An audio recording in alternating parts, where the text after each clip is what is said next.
चवणकर, बोर्डी तालुका जिंतूर जिल्हा परभणी. आमचे वडील पंढरपूरला जाऊ लागले.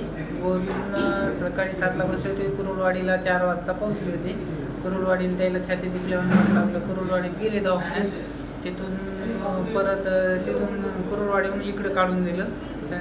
या हॉस्पिटलला आणलं. या हॉस्पिटलला आल्यावर रात्री आले 7-8 वाजता.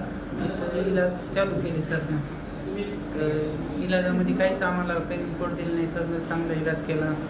काहीच करायचं काम पडलं नाही आम्हाला. आमचे मामा आहेत ते बालासाहेब आसुरबा सोनकर. हे पंढरपूरला जाते अचानक त्यांना म्हणजे हृदयविकाराचा झटका आला असं जाणवलं त्यांना, छाती दुखायली म्हणून. तर त्यांच्यासोबत आमच्या शेजारच्या गावचे 2 वारकरीच होते. त्यांना कुरुलवाडी बस स्टॉपहून घेतलं आणि शेजारच्या जवळपासच्या दवाखान्यात नेलं आणि तिथं ट्रीटमेंट दिली. तर तिथं त्या डॉक्टरला ECGमध्ये कळालं की अटॅकचं आहे म्हणून. त्यांनी ताबडतोब समजा पुढची प्रोसेस करून ॲम्ब्युलन्स करून देऊन या हॉस्पिटलला पोहोचलो. या हॉस्पिटलला आल्याच्यानंतर आमचे तिथे 2 माणसं होते. आम्ही गावाकडे होतो. तर त्यांनी फोन केल्यामुळं आम्ही गावाकडून डायरेक्ट निघालो. तर पेशंट आमचा 8 वाजता इथं आला. आम्हाला 10 वाजले यायला. 10 वाजता आल्यावर आम्हाला आंधळे सरची जी भेट झाली आमची. यांनी आम्हाला भरपूर असा चांगला सल्ला दिला आणि म्हणजे घाबरून जाऊ नये असं सगळं सांगितलं आणि ट्रीटमेंट चालू केली. म्हणजे ट्रीटमेंट चालू अशी केली की त्यांनी म्हणले आजच्या दिवस तर आपल्याला अँजिओग्राफी करता येणार नाही. त्याच्यामुळे आजच्या दिवस रात्रभर आपण पेशंट टेबल होतो ॲडमिट राहू आणि उद्या सकाळी अँजिओप्लास्टीचं नियोजन बघू. समजा जर अँजिओप्लास्टीची गरज पडली तर करू, असं बघू म्हणले. आणि आम्हाला खूप सहकार्य भेटलं या हॉस्पिटलमधून. मी डॉक्टर संजय अंधारे, MD मेडिसिन फिजिशियन. आपल्याकडं आपण म्हणतो की आपलं बार्शी शहर हे मराठवाड्याचं प्रवेशद्वार आहे आणि बऱ्याचशा वारकरी लोक जे आहेत आषाढी, कार्तिकी आणि पंधरवडी एकादशीला जातात. बार्शीतनं जातात, बार्शीच्या आसपासून जातात. असेच एक वारकरी बोर्डी गावचे चालले होते पंढरपूरच्या एकादशीला. परंतु कुरुलवाडी पेशंटला छाती दुखल्यानंतर डॉक्टर लकी जोशी सरांच्या हॉस्पिटलमध्ये त्यांना इमर्जन्सी दाखवण्यात आलं, कारण छातीत दुखत होतं त्यांच्या. आणि निदान झालं की हार्ट अटॅक आहे. त्यांनी त्याच्यावरती उपचार सुरू केला.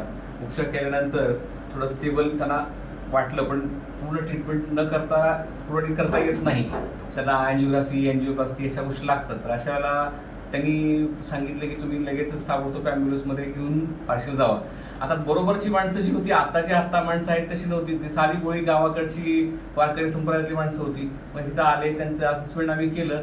दुखत होतं, थोडं कमी झालं होतं, थोडीशी BP कमी होतं, लघवी कमी होती, पण थोडं स्टेबल झाले होते. परंतु आता असा विषय होता की बाबा आपल्याला अँजिओग्राफी कधी करायची, अँजिओप्लास्टी कधी करायची. तर त्यावेळेला मला बरेचसे फोन आले आणि त्या फोन म्हणून आम्ही थोडं टेन्शनमध्ये आलो. अरे बापरे म्हटलं, आता हे वारकरी VIP पेशंट झालेत आणि वारकरी नेहमीच VIP असतात, कारण हे देवभक्त लोक जे आहेत त्यांच्या आशीर्वादात आपल्याकडं हे काम होतं. आणि आपण बघतो आषाढी कार्तिकीला 5-10 लाख लोक पंढरपूरला जातात आणि त्यांची सेवा करायचा योग मिळणं ही आपला फार आनंदाची गोष्ट असते. त्यांचं असंच आम्ही क्लिनिकल असेसमेंट केलं आणि आम्ही असं निर्णय केली की बाबा त्यांना थोडं स्टेबलाइज करू. आम्ही आमच्या टीममध्ये मी, doctor Dinesh Gapal, doctor Pawar madam आणि डॉक्टर विकास खामकर कार्डिओलॉजिस्ट, त्यांना सगळ्यांना बोलवलं. आणि त्या सगळ्यांनी बोलवल्यानंतर सगळ्यांची असेसमेंट झाली की आपण आता अगोदर स्टेबलाइज करूयात आणि स्टेबल झाल्यानंतर आपण डिसिजन घेऊयात. तोपर्यंत त्यांच्या गावाकडं, म्हणजे बोर्डी गावाकडं, कारण हा फार मोठा एरिया डिस्टन्स आहे, मला वाटतं 5-6 तासाचा डिस्टन्स आहे अंदाजे. आता आपण गाडीत गेलं तरी सुद्धा.